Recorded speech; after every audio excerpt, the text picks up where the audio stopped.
All right. Well, let's just talk about it. Okay, we're gonna talk.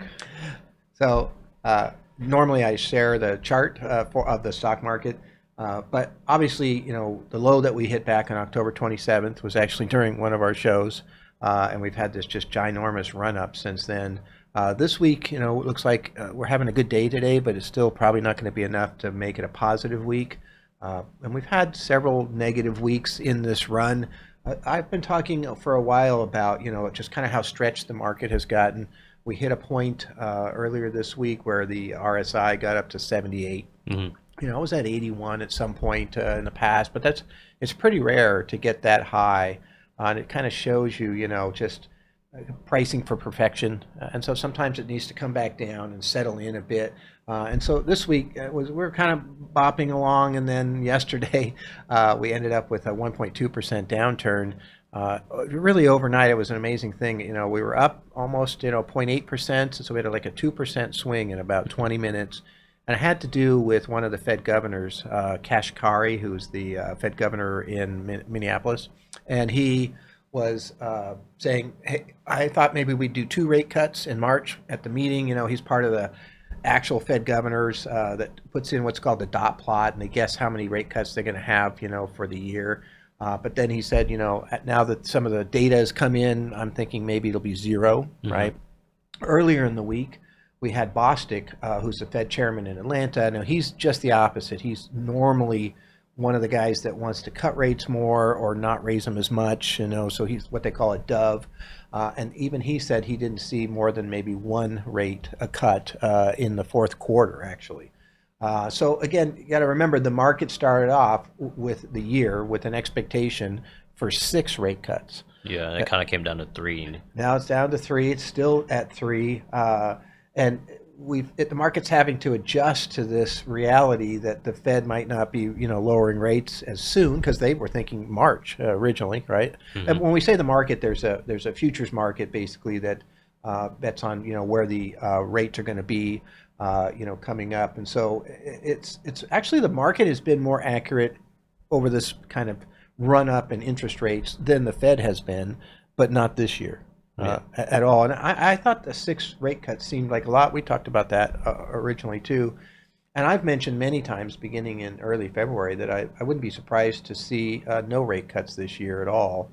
And the thing that I think is important to understand about these rate cuts is that if they're cutting rates, it's usually an expectation of some softness that's going to be coming at us, Yeah, right? the economy has to slow down something for them to actually cut the rates. Yeah, they have a very tricky job because they're trying to look at kind of current data for what's happening and then project what's going to be happening in the future. And the reason they have to do that is because the changes in rates take 3 to 18 months to have an impact. And And they're also hunting for this kind of Goldilocks zone. You want to have a growing economy, but you don't want the economy growing too fast with rampant inflation. yeah, exactly. And we're in that zone. And honestly, for me personally, if the rates don't change, I think we stay in this zone. The Federal Reserve has, a pretty poor track record, and not all to their fault because it is very hard to do what they're doing. But the 2000 downturn came after 19 rate increases, so obviously you look at that and think, okay, maybe they overraised rates because Hmm. the market dropped 45%. We had 21 rate increases trying to slow down the real estate market that led to the 2008 downturn. Market dropped 57%, probably overraised rates. And they end up having to go the other way drastically. I know in 2008 they actually went down to zero essentially, just like they did during the pandemic. And so, pandemic, they were criticized for keeping rates down too long, even though inflation was picking up pretty rapidly. They were talking about it being transitionary, and it's just a quirk of the pandemic. They probably weren't completely wrong, but transitionary and what they were talking about was in months, and it's taken years. Yeah. And so they had to raise rates a lot. And so the fear is, of course, that they lead those rates up too long and that we end up with a harder recession than we might have, or we might not even have a recession at all. So that's where the market's looking, and that's a big piece of what's happening. Now, what I've been saying all week in my daily videos is that I don't think this part of the market is that big of a deal. I really don't. I know the market dropped 1.2% and really had like a 2% turnaround yesterday based on some comments. So it makes a difference on a daily basis, but then the market kind of regathers itself. And part of that evidence is that the stock market is up over 9%, almost 10% now in the S&P Yeah, 500 it year could to be date. people looking for an excuse to kind of take some profits in a Yeah, sense. yeah, exactly. And it does, it doesn't take much, right? Because we've had such a stretch, and people say, okay, I'll take some of that off the table. And so, we've already had a market that's adjusted from 6 rate cut expectation to three, and we had almost a 10% quarter, right? I mean, Yeah. so I don't think that's going to be it. I think the driving force is going to still be some of the basics of, hey, what's happening in terms of earnings, right? How is that going? So far, that's been going pretty well. Earnings aren't spectacular, but they're better than expected, and so the market keeps going. And they are spectacular in certain areas. Nvidia's earnings has still really blown Yeah, me we've away. seen some softness in certain industries. Like some discretionary industries have been showing weakness. Yeah, but if you kind of line up like all the things that are happening, earnings expectations, have actually been going up right now. So, the analysts are seeing something in these companies, going forward where they're expecting them to do better. Maybe they're just trying to catch up because they're always, seem to be at lower Yeah. expectations than what actually happens. But we've got consumer spending doing pretty well. Consumer sentiment is high also, which is kind of interesting. You've got, the artificial intelligence, group that's kind of running pretty hard right now. You have some broadening going on too, which is, I think, very important to understand. If you look at last year, it was technology was the key piece, and it was fairly narrow, right? And that's the way they start. And if you're going to continue to have, good growth, you should see some broadening of that. And so now we're seeing, more and more stocks are hitting, all-time or 52-week highs. Yeah. The S&P 500 is starting to see a spread outside of technology. Matter of fact, the leading in areas right now, if you look at the S&P 500, are with technology, communication services, companies like Meta. And industrials, right? Yeah. And these are all like categories that are doing better than the S&P as a whole. So they're leading the S&P so far this year. Technology is actually, if you use the S&P Spider XLK, which is an ETF of the technology companies on the S&P 500, that's up about 7.6% year to date versus the market, which is up more. So Yeah, you have energy, financials, all these yep. sectors are running above Yeah, the that's S&P right. 500.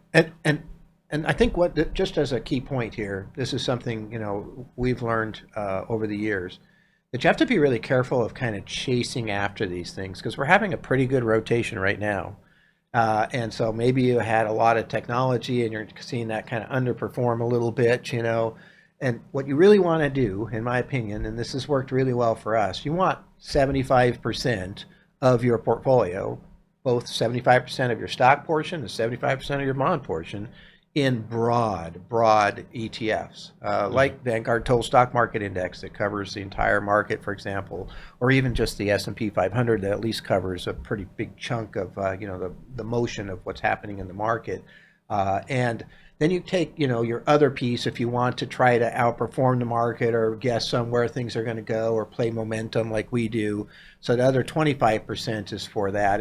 And the reason you want to do that is because of what's happening right now, this rotation that's happening that's very, very dramatic, actually, away from what was kind of working so well last year into other areas that were actually pretty poor last year. Energy was near the bottom last year, and now it's at the top. And that rotation is hard to keep up with. I remember 2021 was especially violent in the rotations that were happening. Very, very difficult to keep up with that. But if you have 3/4 in the market as a whole, you just made 10% in a quarter on that S&P 500 ETF or what have you. So, and maybe you didn't do that with some of your other things. So keep your bets, what we call our targets, at 25% or less, and you'll do a lot better because the market as a whole does well, right? And there are times when we get enough signals, like a primary, we look at the primary wave of the market, right? Primary direction, and so is it up or down? We got a checklist for what that means. Where's the 50-day moving average versus 200-day moving average? What about highs versus lows? Are we setting new lows over and over again like we did in 2022? And so, those signals come late. We're not at the top when we figure those out, but they're not at the bottom either. This week we had a change of our signals too. Yeah, that's right. We'll put up the signals here. So we've got, for the first time actually in a long time, our fast signal on the stock market is now yellow, right? And mainly because we're having this particular downturn as things happen. But the fast signal is meant for things that are like an IRA or what have you, where you don't really need to worry about taxes. And our slower signal is designed for those kind of taxable accounts where you really want to kind of buy and hold for the most part. Um, and at this point in time, the signals for us, when we're in a primary upward direction, they're just informational. All right. Hmm. When we are in a primary downturn, they're actionable. We basically make moves. So, for example, if we have a yellow, we would be moving into things that had a standard deviation that was equal to or less than the market, Hmm. right? Trying to, utilities, high dividend paying stocks, those types of things. Right now, we're doing our normal rotation. We got our big list of ETFs, and we're kind of moving, and this is for our targets. And I think, today's motion coming back up might get us back to green here pretty quick. Hmm. Let's look at the bond signals, though. That's a totally different area. The bond market's getting hit again today. And so we've had, kind of yellow-red signals on the bond market for, well, all year, really. And so we're at a red signal on the fast and yellow on the slow. And so again, you still want, that's a primary direction, still up in this particular case, but just barely. And you still want to be, in those broad market bond funds, like the Vanguard Total Bond Market Index, the ticker symbol BND is a great example of that. But for your targets, you probably want to have lower standard deviation pieces and whatnot too. So anyway, that's what's happening right now. This week has been, I think, a good week personally.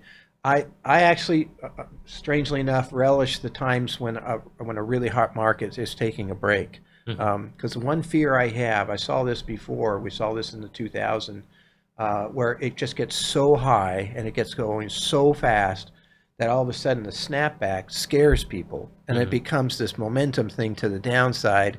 And it's a lot bigger downside than it might have been if it just had taken some breaks along the way. I like the more consistent market, but the market averages what between 10 and 11% long term, right? Really long term. The S&P 500 made 10% in the first quarter, Yep. half of a 24 to 26% gain from last year too. So not unusual to see some kind of slowdown here. And the thing I've been talking about multiple times, I'll keep saying it because I think everybody needs to be prepared. And we had that 24 to 26% return, last year. We had a 10% downturn last year. Hmm. Still made that much money. In 2020, we were over 20% for the year, but we had two 9, 10% downturns September and October of 2020. So you can have a 10% downturn in a really good year. And I actually think that's part of what makes it work in a way, Yep. right? Things get down and there's some profit taking, and then all of a sudden people are shorting the market. And so when you short, you're selling stock. Uh, and then it gets to a certain point, and the buyers say, hey, that's a great point. I want to buy. Yeah, they see value. They see value, it starts to run up, and then the shorts are covering, which means they're buying stocks. And that's how these things work. So, don't worry too much here because I feel pretty strongly, we'll have some type of a downturn. But it doesn't mean we have to. We did not have that in Hmm. '95. We had a whole year of run up. But we weren't coming. '94 wasn't a 24% year. Matter of fact, as I recall, '94 was like a 4% year. So we are coming off of a big base of a Yep. big motion. But we're not overpriced, which is interesting. We can get stretched using that RSI indicator that I presented last week, where the market can get too far advanced, on a short-term basis.